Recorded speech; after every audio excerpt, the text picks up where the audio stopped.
আজকে আমি ত্রিকোণমিতির একদম বেসিক ম্যাথ মানে ত্রিকোণমিতি যদি একটা ম্যাথ করতে পারি তাহলে আমরা ত্রিকোণমিতির সবগুলো ম্যাথের বেসিকটা জানতে পারব। ম্যাথটাতে বলা হয়েছে tan a = 4/3 হলে a কোণের অন্যান্য ত্রিকোণমিতিক অনুপাতসমূহ নির্ণয় করো। তো এখানে tan a কি আর কোন ত্রিকোণমিতির অনুপাত আগে এগুলো নিয়ে জেনে আসি। tan এটা কি? tan a হলো একটা ত্রিকোণমিতিক অনুপাত। আমাদের বইয়ে বা ত্রিকোণমিতিতে 6টা ত্রিকোণমিতিক অনুপাত আছে। এর মধ্যে এগুলো হচ্ছে যে sin a, cos a, tan a, cosec a, sec a, cot a, এই 6টা ত্রিকোণমিতিক অনুপাত আছে। ঠিক আছে, sin a হলো লম্ব বাই অতিভুজ, cos a ভূমি বাই অতিভুজ, আর tan a লম্ব ভূমি, cos a হচ্ছে অতিভুজ বাই লম্ব, মানে sin a এর উল্টা হচ্ছে cosec a, R cos a এর উল্টা হচ্ছে sec a, R tan a এর উল্টা হচ্ছে cot a। এখানে লম্ব অতিভুজ এগুলো কি? এখানে এখানে এই 6টা অনুপাত একটা সমকোণের উপর ডিপেন্ড করে। এখানে যেমন কি এটা একটা সমকোণী ত্রিভুজ, সমকোণী হচ্ছে একটা সূক্ষ্মকোণ, এই সূক্ষ্মকোণের বিপরীত বাহুটা হবে লম্ব, আর এই যে দাগটা দেখতেছো কোণটার সাথে এটা হচ্ছে অতিভুজ, আর এই লম্ব আর অতিভুজের সাথে যেটা আছে এটা হচ্ছে ভূমি। তো এখানে এই লম্বটার একটা মান থাকবে, ভূমিটা একটা মান থাকবে, অতিভুজের একটা মান থাকবে। এই লম্ব, অতিভুজ, ভূমি এগুলো মান দিয়ে sin a, cos a, tan a মানে 6টা অনুপাত, ত্রিকোণমিতিক অনুপাত এগুলো গঠিত হবে। তো এখন প্রশ্নে বলা হয়েছে tan a = 4/3।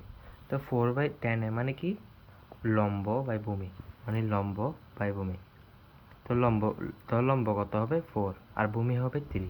যেহেতু এখানে ভূমি বলছে 3, ভূমি লম্ব। তো এখন আমার থেকে বের করতে হবে এক কোণের অন্যান্য ত্রিকোণমিতিক অনুপাত, মানে আমার থেকে এক কোণের এই 6টা অনুপাতই বের করতে হবে।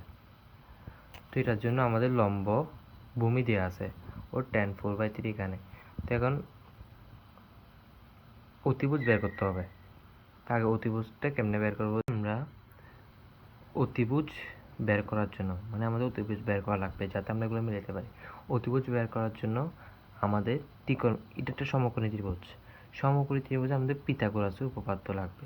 এটার মাধ্যমে আমরা অতিভুজ বের করতে পারবো। যেমন কি এখানে এসি এসি হচ্ছে অতিভুজ, এবি হচ্ছে যে লম্ব, বিসি হচ্ছে ভূমি। তো মনে করো আমরা এখানে লম্ব আর ভূমির মান, যেহেতু tan a = 4/3, তো tan a হচ্ছে যে লম্ব বাই ভূমি, তো লম্ব বাই ভূমি সমান 4/3। তো এখানে দেখো লম্ব হবে 4, ভূমি হচ্ছে 3। তো এখন আমাদের পিথাগোরাস উপপাদ্যের মাধ্যমে অতিভুজ বের করতে হবে। তো পিথাগোরাসের সূত্র অনুযায়ী আমরা জানি অতিভুজ স্কয়ার সমান লম্ব স্কয়ার প্লাস ভূমি স্কয়ার। তো লম্ব কত? 4, লম্ব 4 স্কয়ার, 4 স্কয়ার প্লাস ভূমি 3 স্কয়ার। তো 4 স্কয়ার আর 3 স্কয়ার মান বের করলে 25 আসবে। তো অতিভুজ বের করার জন্য আমাকে অতিভুজকে রুট করতে হবে, তখন অতিভুজের মান বের হবে 5।